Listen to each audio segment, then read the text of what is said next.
What is good, YouTube? It's your boy Uncle Ray back with another video, and today I'm gonna be doing something I never really planned on doing before. I never really think I was gonna do something like this on this channel, but we're gonna do it anyway because this channel doesn't really have a basis. So let's get into it. All right. So what I'm gonna be doing today is gonna be talking about the book "Chase the Lion" by Mark Batterson. And it's a book that I just picked up the other day from Barnes & Noble's. First time I went in Barnes. Actually, not the first time I went in Barnes & Noble. It's like the second or third time. I'm not a book reader, so I don't really know why I felt the urge to really like read a book, but I did. So I went and picked up a book. And really what the book is about is really what the title is about. It's called Chase the Lion. So really what the lion represents is anything that like scares you, or it's like your dreams in life. You know what I'm saying? It's the things that we want to do. It's the things that we want to accomplish, but we're scared to accomplish. And really what the lion represents is that most of the time in nature, the lion is the one that hunts. Lion is like the top. It's like the king of the jungle. It's the one that hunts everything. It's the one that kills everything. It's the one that eats everything.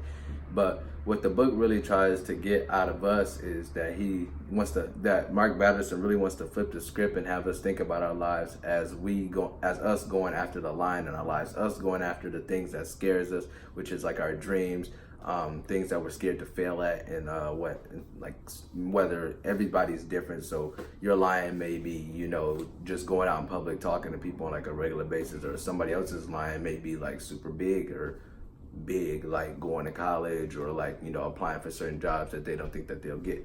But this book just talks about going after those things, and I really like it because it comes with every chapter. At the back of the book has a set of 5 questions. So I'm only on chapter 6, so I've done about 30 questions so far, and they're like really good questions that really get you like thinking about yourself, and they like really convict you on like, are you chasing the lion in your life? Like, are you really going after the things that you really want to go after? So what I'm gonna do is I've already picked out 5 questions that I'm gonna, I guess, answer for you guys, or like I'm gonna like read my answer to you guys. So yeah. All right, so question number 1 says, it's in chapter 1. It says, Mark writes, you are one idea, one risk, one decision away from a totally different life. It'll probably be the toughest decision you ever make, the scariest risk you ever take, but if your dream doesn't scare you, it's too small. What is the first idea that comes to your mind when you think about following a dream? And I wrote some stuff down, but from that one, I'm gonna just answer that one quick, not off the paper. For me, like when I think about, what is this again? What did it say again? Yeah, the first thing that comes to my mind when I think about scared, man, I'd be scared. I ain't gonna lie. Like and it's not really scared that I think I'm gonna fail, because I don't really fail. Like most of the stuff I do, I'm pretty good at, because I'm not gonna do something I'm not good at, honestly.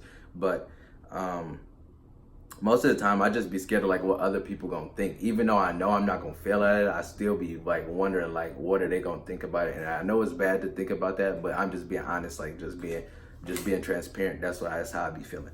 So yeah, next question. All right, so next question comes from chapter number 1. It's actually chapter number 1. It's question number 4. It says, who could you join in your Chase the Lion? Wait, what?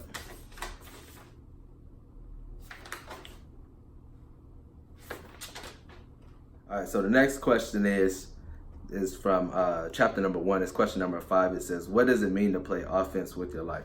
And basically what that means, it's like pretty self-explanatory. Like, play offense with your life. Like, don't let life pass you by. Like, go out like every day when you wake up, even if you don't have a plan, like still go out and like do something. Like the first step, just take that first step out of the door and like just go do something. Like at least that's what it means to me. Like, just don't just sit around. Don't let life just kind of make what it wants to make of you. Let you make what you want your life to be, pretty much. And I really like, and the thing I like about that, and the reason I like that question is because he says what he's trying to get us to realize is that we need to play offense with our life and not just let life pass us by. And coming, and it's actually, he was a pastor at one point, so there is like you would think that there would be like a Christian bias of like, always like going to God for like things, but he really comes at it from a standpoint like God already put what he wants us to do inside of us. We just have to, tap in with what that is. And I really like that from the aspect, because a lot of like, Christians, biblical people, like they always try to explain it like, wait for God to tell you what he wants you to do. But I personally don't really like that, because then you're just playing a waiting game. For me, I'm more of an offensive person. Like, I want to go get stuff done. So how can I get this stuff done?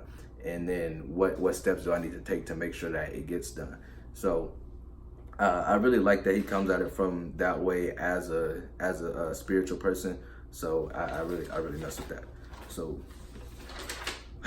question number 3 is from chapter 2. It's actually question number 1 on chapter 2. It says, do you see yourself as a dreamer? Why right now? I am definitely a dreamer. I have big dreams, but my dreams they be scaring me because my dreams is off the wall. Like, I be thinking like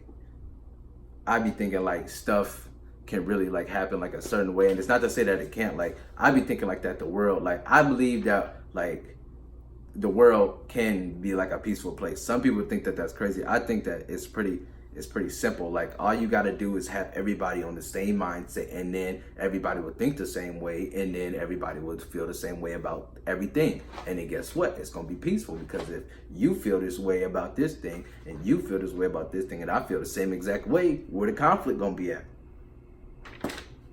You tell me. So that's just me. All right. So anyway, question number 3. So it's also, it says, what does it mean to criticize by creating? When have you seen this happen? All right, so basically what criticize by creating is that most people like to criticize a lot of things. That's what he talked about in the book. So like, most people like to criticize like a lot of things. Like, they'll be like, I don't like the way he does that, I don't like the way he does that, but they don't ever create nothing new in order to change that.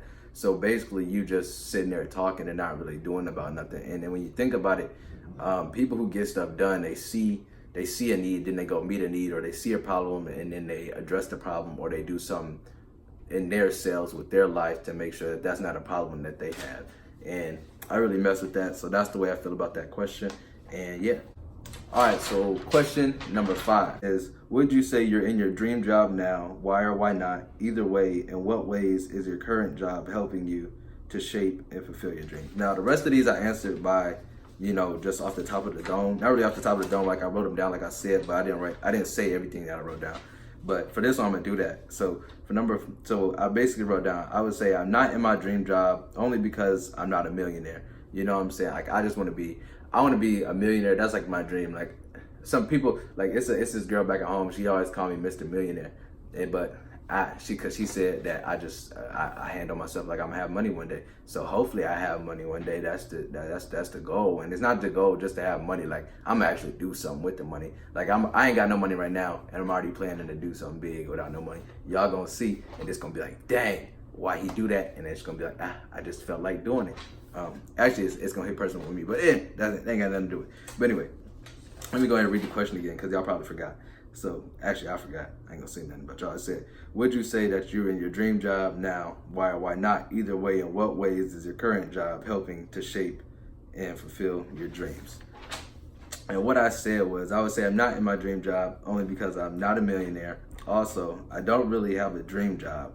Although the job I have now, I feel as though it's being used to show me that even without being a millionaire, life is still good. So yeah, I don't feel as though I'm in my dream job right now. And, I feel like this is just like a humbling job right now, just to show me that, like, even though I don't have the $1 million, or I'm not where I want to be yet, that life is still good. Like, a lot of people think that life is bad because they don't have everything that they want.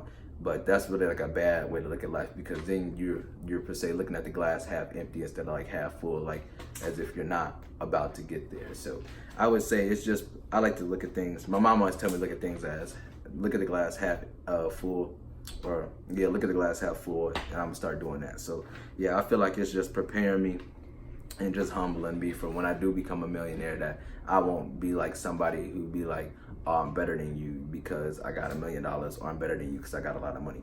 So yeah, that's how I feel to go through it. So thanks for watching this video, man. If you liked it, give it a thumbs up. If you didn't like it, give it a thumbs down, or you could just like it and be a nice, generous person. That's what you should do. But anyway, man, y'all already know what the motto is. Keep riding God's wave is, man. And be the lion. Be the lion in your life, man. Chase the lion that's in your life. You know what I'm saying? And a lot of people like say, actually, I ain't talking about it, so I ain't gonna say it, but So yeah, chase the line in your life, man. You already know what it is. It's a wavy day, so yeah. To you time never mattered, but to me it really does. It was times you wasn't there when I